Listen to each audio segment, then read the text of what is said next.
اور میں کہا ہو سکے تو صدقہ نکال دو، جو بھی اللہ توفیق دے، جان کا صدقہ، مرغی بکری جو بھی نکالنا ہے نکال دو۔ یقین جانے اللہ گواہ ہے، میرا رب شہید و بصیر ہے،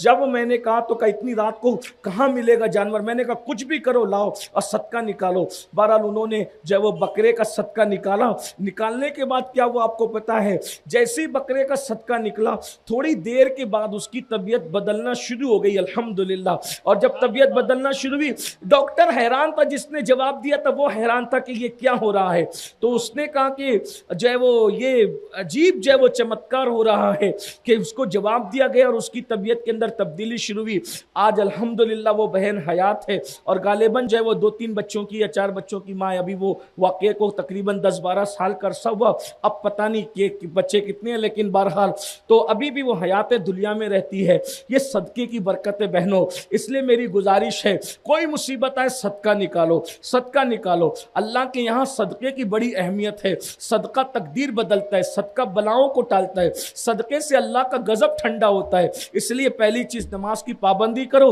دوسری چیز جو ہے صدقہ نکالو، اور تیسری چیز میں آپ کے سامنے آخر میں یہ عرض کروں گا، اور پھر چونکہ ٹائم ختم ہوا ہے پھر باتیں ہم انشاءاللہ تعالیٰ آپ سے جب پروگرام ہوتا ہے تو کرتے رہتے ہیں، کرتے رہیں گے۔ تیسری اور آخری بات یہ کہنا چاہتا ہوں، اپنے شوہر کو راضی رکھو، شوہر کو ناراض نہ کرو، کیونکہ اللہ کے رسول علیہ السلام نے فرمایا عورت کتنی عبادت کر لے، مفہوم حدیث ہے، عورت کتنی عبادت کر لے، نمازیں پڑھ لے، روزے رکھ لے، صدقہ دے دے، زکوٰۃ دے دے، کچھ بھی کر لے، اگر اس کا شوہر اس سے ناراض ہے اور وہ مر گئی تو شوہر ناراض ہونے کی وجہ سے عورت جہنم میں جائے گی۔ اس لیے اپنے شوہر کو خوش رکھیے، اپنے شوہر کو راضی رکھیے۔ آپ گھر سے نکلتے وقت سنگار نہ کریں بلکہ شوہر کے آتے وقت سنگار کریں، بنے سورے اچھی رہیں، اپنے شوہر کو